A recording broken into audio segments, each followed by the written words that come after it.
Hey guys, it's me. I am here to um, talk today about our personal destiny, our personal promised land, and a corporate fight. I am super excited to be doing this with you all.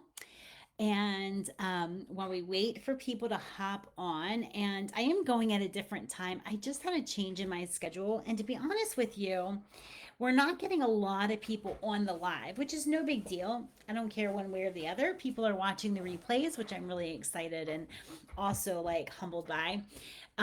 But anyway, so I just didn't want to. I had a 2 o'clock thing cancel in my schedule, and I didn't want to wait till 3:30 because I know my husband will be home. So you guys, please forgive me for that. And I am going to um, get into our topic today. If I can just find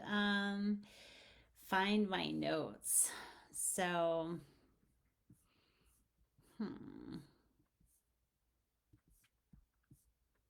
I have all of my Bible studies like on one literal one note. All right. So I'm excited to talk. We're talking about your personal destiny and how it's intertwined with a corporate fight, a corporate battle, right? Like the church's battle.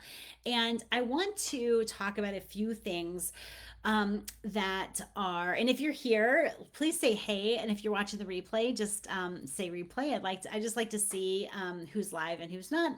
But a few points to kind of get out of the way first. Like one, it is so easy to settle for good enough, right? The truth is, most of us have a pretty daggone good life, right? I mean, certainly compared to like, third world countries and people even in the United States living in below the poverty level. Like the truth is, most of us have a pretty good life if you're watching this. And in the Bible, we're going to see some of God's people, God's chosen Israelites, being like, yeah, I get it. The promised land looks like seems awesome, but here's pretty here's pretty good as well, right? So I'm excited about that. But it's really easy to settle for good enough. And it's really easy to really almost unconsciously asking, like, is the promised land worth the fight?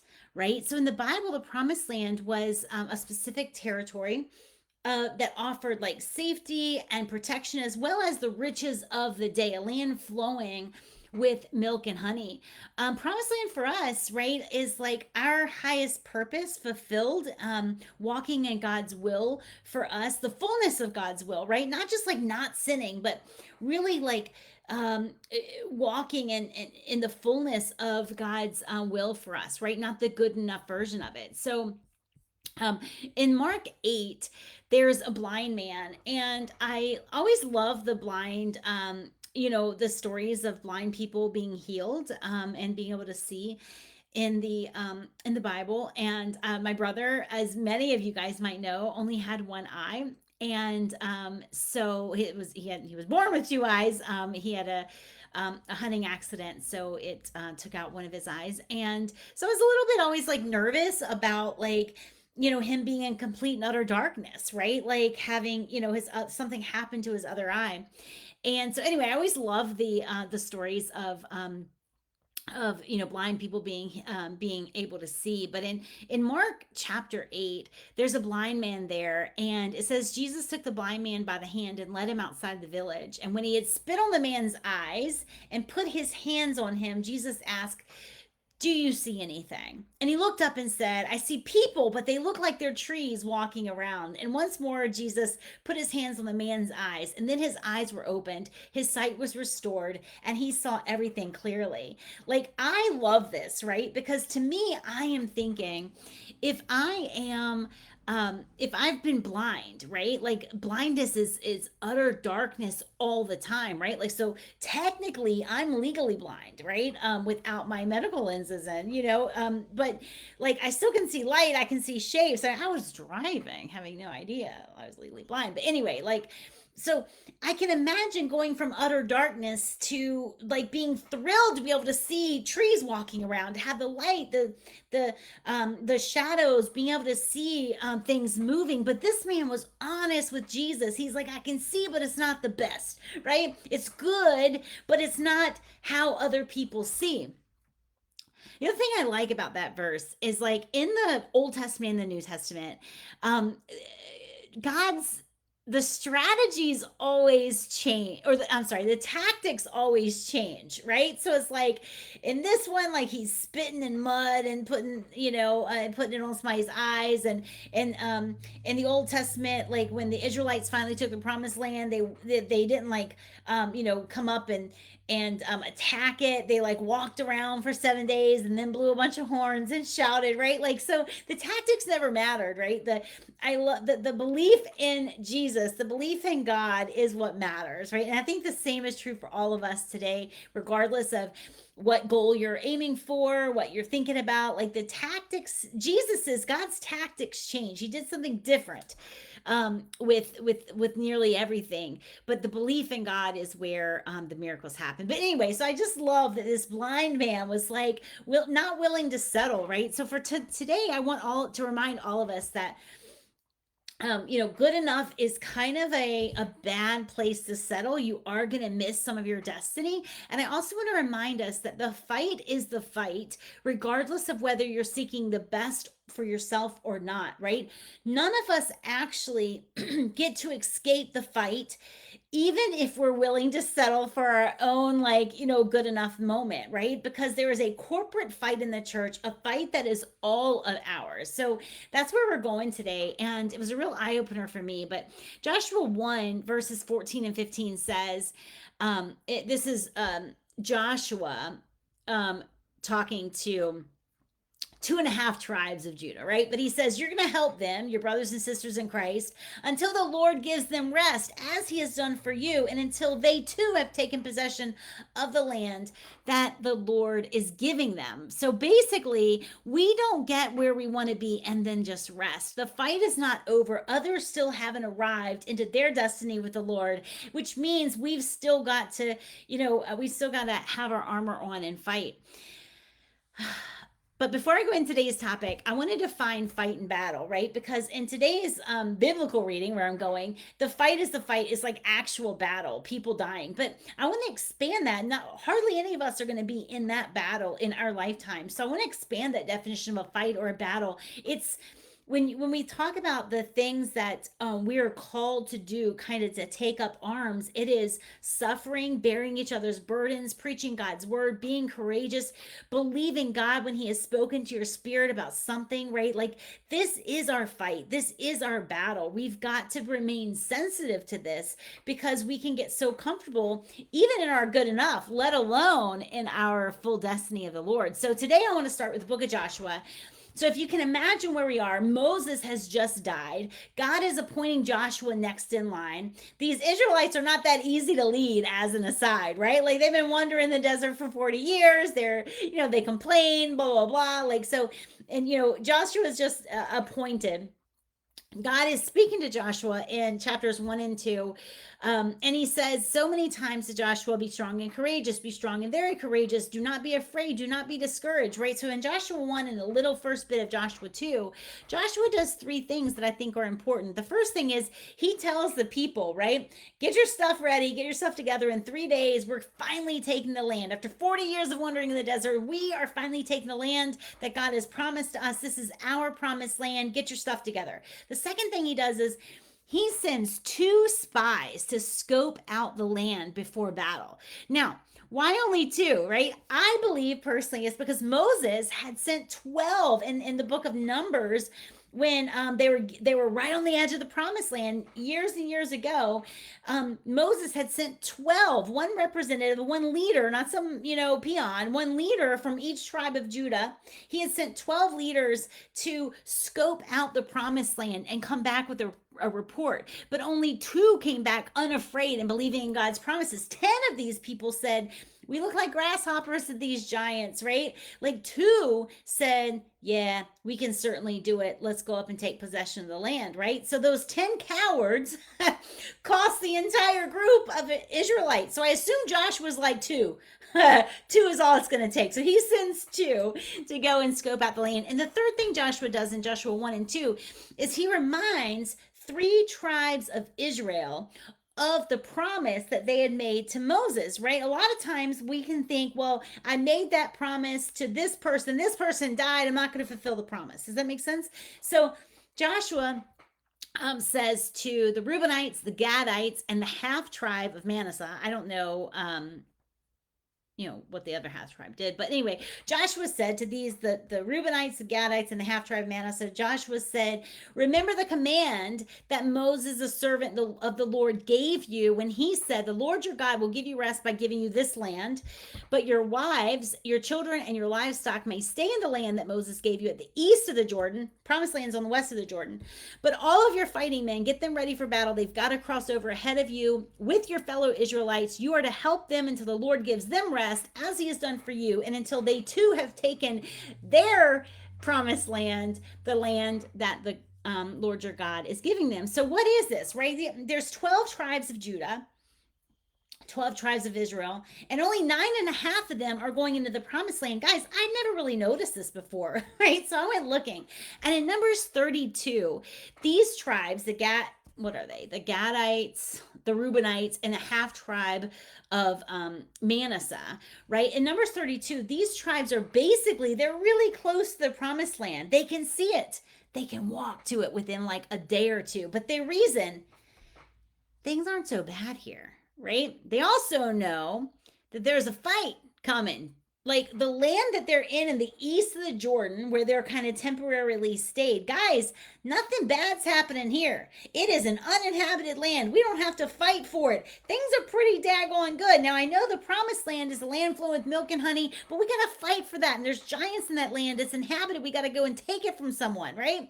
And so I can see like me as a leader back then, right? And like somehow these 2.5 tribes are like, murmuring, right? They're like, okay, like, it's pretty daggone good here. Like, I wonder if we could make a deal. Maybe, like, we could kind of hang out here and we don't have to go into the promised land, right? Things aren't so bad. And I can see myself being like, all right, I got it. Like, I'll go talk to Moses, right? So I don't know who goes and talks to Moses. But they send somebody to deal with Moses, and they say, here's what this leader said on behalf of the Reubenites, the Gadites, and half tribe of Manasseh. The land the Lord subdued before the people of Israel, i.e. the land we're standing on right now in the east of the Jordan, not the promised land, but close. The land the Lord subdued before the people of Israel, the land we're on right now, is suitable for livestock, and your servants have livestock. If we have found favor in your eyes, they said, let this land be given to us as our possession. In other words, and then it goes on, do not make us cross the Jordan. So in other words, guys, they're saying like, hey, I don't want to live in temporary housing anymore, man. I'm ready to build pens and I'm ready to build real houses. And listen, I'm willing to settle in the east of the Jordan and not even pursue. I'll give you that. I'm willing to like give up my inheritance in God's promised land. I want to stay here because it's suitable. It's adequate. It's decent. Right? The promised land is a land flowing with milk and honey. It's abundant. It's safe. Like, and they're like, but you know what? There's a fight there. We got land, we got livestock. It'd be cool just to settle here. Is that cool with you guys? It's suitable. Just don't make us cross the Jordan. And it's like they're saying, Moses, or in our word, like we, in like today's time, we might say, God, I'm fine here. Don't make me go. Don't make me go. This is a mouthful for me, like actually a heartful for me, right? Because it's not that they didn't like necessarily believe in God or believe God's word. They weren't willing to wait for his best, right? They weren't willing to wait for his best. Let me make permanent camp here, God. Bless me in this mediocrity because it's way better than it used to be, and it's perfectly suitable. It's perfectly adequate. And I am so guilty of this, right? Like I am so guilty of this like false contentedness. Doesn't feel false. I feel pretty content. You know, Hebrews 4:1 says, therefore, since the promise of entering his rest still stands, let us be careful that none of you be found to have fallen short. In other words, all God's promises are here. Don't fall short. Don't almost make it. And I can tell you, I have fallen short. Like, I have glimpsed my own promised land and thought, you know what? Like, here ain't so bad. Hebrews 10:38 says, my righteous ones will live by faith, and I, this is God talking, and I take no pleasure in the one who shrinks back. The sheer number of times that I myself have shrunk back, the sheer size of opportunities that I have walked away from. Guys, do you know that the publishing company that published the On Purpose Person, it's basically, it was a book that sold second only to, it's a Christian book that sold second only to the Bible.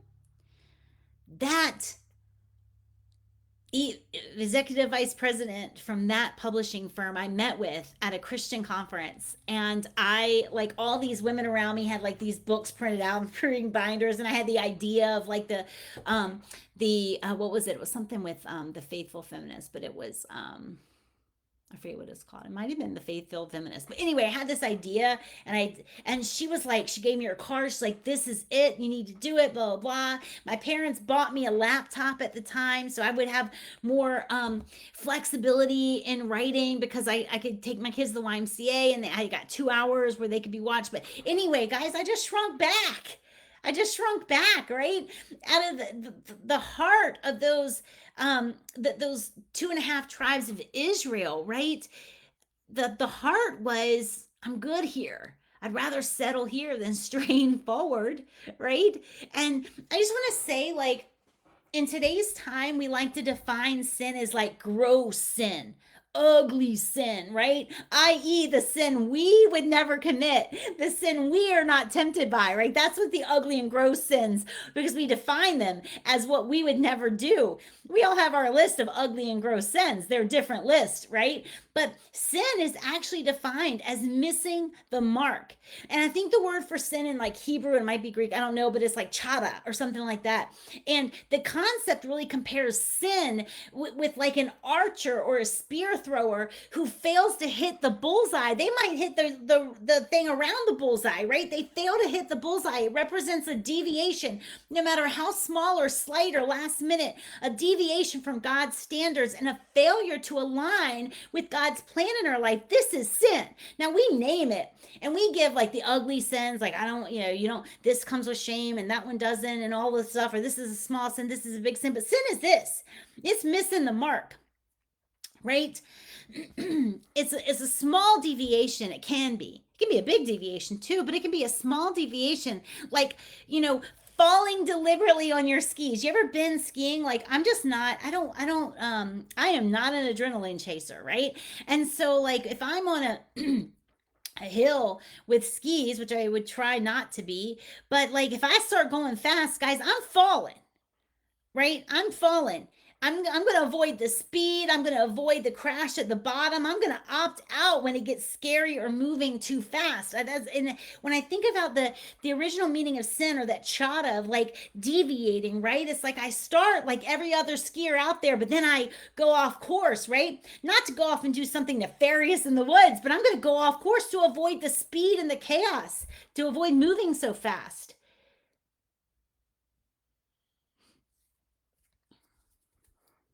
Do you opt out, right? Do you start strong and then deviate at the last minute, right? I do. This is a sin, by the way, that grieves God himself, right? When I stop short, when I deviate and make my permanent home in a en route territory because I just don't have the fight in me, guys, God can take zero pleasure in that. God takes zero pleasure in Michelle when she shrinks back. I'm going to close, but I've been thinking about something, and I just want you to hear my heart. As Christians, we are bold about the promise of salvation, right? We're bold about the promise of salvation. But if that's the only promise that we claim, right? If that's the only promise that we like, go out there and talk about, if we don't claim the promise of peace, the promise of God being with us never being alone, the promise of God ordering our steps, the promise and command of absolute courage, the promise of abundance, the promise of seeing the good of God in the land of the living.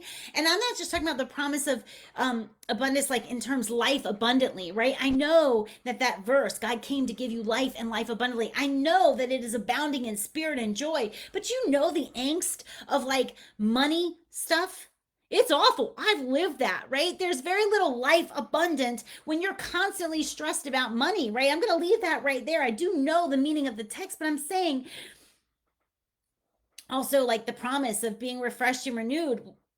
What I'm saying is, why claim the only promise when we're out there like living our lives as a representation of Christ? Like, why claim the only promise they can never see until death, right? Like, we're called to be a living representation of what God can do for his people. We can't afford to shrink back, right? We can't afford to be cowards. We can't afford to be okay with less than. We're God's people, right? So when we're called to be this. And so I just want to challenge us all, and I'm challenging myself, right? But let's claim all the promises. And if you're shrinking back, right? If you've lost your fire, if you are shrinking back, if you are settling with the good enough, right? If you're holding fast in a temporary, suitable, decent land while knowing that you're called to a different land, to a promised land, to something bigger, better, different, I pray that you're as convicted as I am today when I was preparing for this. Nobody wants to be convicted by themselves, right? So I want to focus for a couple weeks coming up on what does it mean to walk boldly and courageously into our own promised land? What does a fight look like? Right? What does helping each other look like? What does it look like for fighting for not just us to reach our destiny, but fighting for others to reach theirs, right? So, anyway, that's where we're going. Any questions come up, definitely let me know. I appreciate you guys all being here. If you know somebody who would benefit from these little Bible studies that we're doing, I would love to meet them, bring them into the group. And yeah, I don't know. I would love for us to be more interactive. So I think we might go back to Zoom. So we might do that. We'll work that out. But I appreciate you being here. I appreciate you watching the replays. I appreciate the private messages of how these are impacting you. And again, if you have any questions, like or comments, anything at all, I'd love to hear them. You can put them as a comment. You can place them in the group. You can message me directly.